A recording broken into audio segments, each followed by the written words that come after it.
Hey everybody, Jason Carter here with Adam Bronson, Jeff John.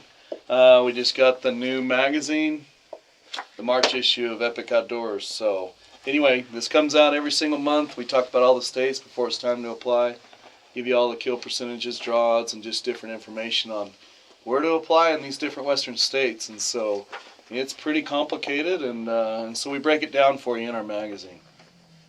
This issue covers Colorado, all species, as well as Idaho, moose, sheep, and goat, and Montana, deer and elk. Those are the ones that are most pressing. Some of the states have split application periods like Idaho, and Montana will cover those other species later on. As we cover the sheep, you'll notice we break it down into, the best rams taken in those particular units, and we break it down starting with Rocky Mountain Bighorns and all the units available to non-residents. But within those, we also list the resident drawing odds. So there are units that we didn't cover that residents can apply for, but for the most part, we do cover the states from a non-resident perspective. But while we're doing that, we do cover the resident drawing odds as well. And so each year, those selections and opportunities change. Colorado changes those up each year, and so think the different options that non-residents can apply for adjust for whether it be mountain goat, moose, or sheep. And so anyway, there has been quite a little bit of talk about winter kill in Colorado, and that's affected Gunnison Basin for the most part. Colorado has, every winter there's going to be some winter kill within the state. It's just a mountainous, heavy winter type area within the west, and so, but this year it was abnormally tough in the Gunnison Basin, and so we're, admonishing people to be careful applying there. Having said that, there are some other spotty locations that winter kill has been fairly tough, but overall, there'll be some big deer taken in Colorado this year, no question about it. When it comes to Idaho, moose, sheep, and goat, something to remember is if you choose to apply for sheep or moose or goat, you can only do one of those and you can't do anything else. They do require you to buy a hunting license and front the fees, over $2,000 when you apply. That keeps applicant numbers in check a little bit. All residents and non-residents are in the hat together. In Idaho, non-residents are limited to up to 10% of the statewide or unit-specific quota. So something to keep in mind. On the cover, we have Matt Hansen with his awesome ram coming out of the Unit 11 last year, Hell's Canyon. What an awesome twister ram. So yeah, there's, and within Idaho, they have a 2-year set of regulations, and so with this new set of regulations, there were a few changes, including a couple of different areas that have been added to Unit 11, which does increase opportunity and allows some of these sheep that haven't been hunted before by the general public to go ahead and be hunted. And there were some other changes as well. So anyway, we capture all that and publish that information as well. That's right. When it comes to Montana deer and elk, from a non-resident perspective, something to keep in mind. You have to first, at the same time you apply for a general deer elk or deer elk combination license, and then you're eligible to apply for the special deer and elk permit areas. You have the option to check or opt out of keeping the general tag if you're unsuccessful in the special deer and elk draws. Most people do that unless you already know you're going to be going to Montana on a general tag. It's the only way you can build points in Montana is to get the general tag, apply for the special deer and elk, be unsuccessful, get an 80% refund. Kind of a tricky way, an expensive way to build points, but it's just the way Montana deals non-residents. It's the way to do it. We break down all the better deer and elk areas to apply for in Montana, and then obviously, like I said, we'll be covering the moose, sheep, goat, other species here in a couple months. There are some great elk hunting opportunities in Montana. Like Adam said, it's a little bit expensive. It is expensive, quite frankly, to apply there and gain points, but if it's something you want to do and elk are, high on your priority list, you might consider applying for Montana. The applications are due March 15th. As a result, with this March issue of Epic Outdoors, we got it out a little bit early and went first class postage with it just to make sure that it was in your hands in time to go ahead and apply for that, and it wasn't just information that was in there that was outdated. So within each magazine, you're going to find stories about each of the different states we talk about. Kind of gives you some cool opportunities to kind of read about the states and then also see some successes from the different Epic Outdoors members. including Richard Jackson's 210-inch Montana mule deer.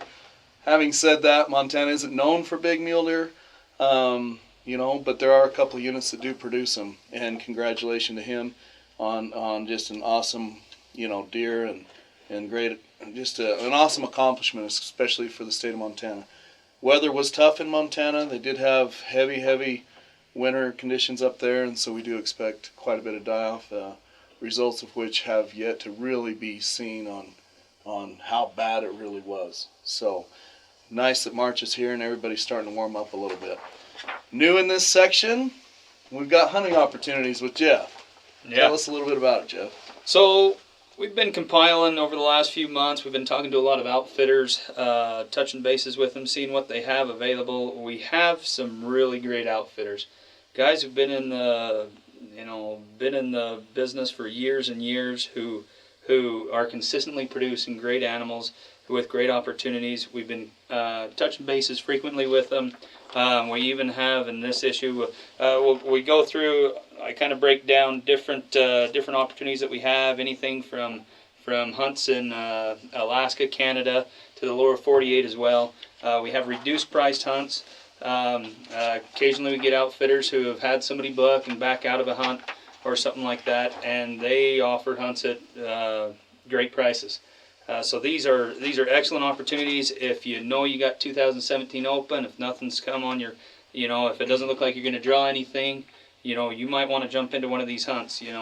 Several of these hunts are discounted between $3,000 and $5,000. So it'd be a great time to jump in and go with an outfitter if you're in the market for it.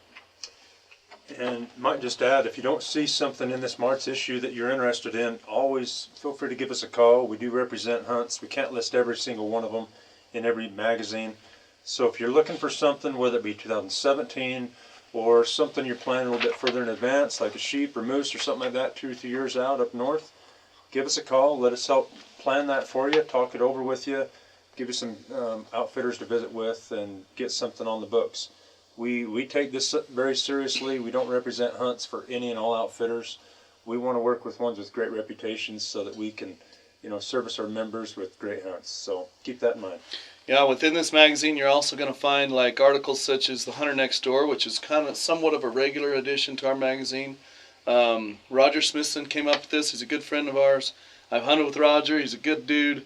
Anyway, and he just goes and basically interviews some significant hunters throughout the West that have done a lot of different things and have a lot of knowledge and knowledge on gear and areas and different hunts that they've experienced. And so it just kind of gives us all something to read about and somebody to basically look to, and that maybe they're using 1 or 2 items that we weren't thinking about, and just kind of helps us a little bit there. We've also added like moon phases, just a few little things. A good friend of ours, Adam Kearney, came up with that, and it's something that he wanted, and we kind of want it too. We base a lot of our hunt and application strategies and hunts and timings of the seasons that we're looking to apply for on moon phases to a degree. And so there's a couple of different things in there. We also want to really express our appreciation to all the members and the stories that they add to this. There's a lot of just incredible stories. The Gillespies went on an awesome hunt, killed a big old mule deer as well as a sheep in the same year. And you're going to see a giant typical from the state of Colorado, and Robert Sullivan's giant ram that he took on a raffle tag in Colorado. He took it with a bow. I mean, just awesome hunting experiences that some of our different members had, and killing giant animals. So appreciate you guys for that. Looking forward to continuing to produce the Epic Outdoors magazine. We're cranking them out every single month, December through June. The last 6 months of the year, we're going to do them bi-monthly. We'll have 9 issues a year. And anyway, the last 6 months, there's not as much in regards to data. And it's time to go hunting. And we're all out in the field, and that's where we belong. So anyway, appreciate you. Epic Outdoors magazine, March issue. Should be hitting your doorstep any day. It's been in the mail for a few days, first class postage. So if you have any questions, feel free to give us a call. We'll help you through an application strategy. We also apply a lot of different hunters that want us to help them do their strategy and actually put them on the schedule, and we actually submit their applications for them. Happy to do that for anybody. That's an additional service, but we're willing to visit with you about that. Jeff loves talking on the phone. Jeff's dealing with a lot of our different members and trying to find them hunts. He's also dealing with a lot of our outfitters.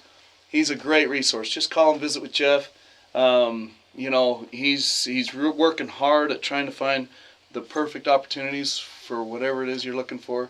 And then, of course, Adam and I have dealt with a lot of you on different application strategies and just basic hunt information. So, anyway, from Jason, Adam, Jeff, John, Chris, thank you for being a member of Epic Outdoors, and look forward to the fall 2017.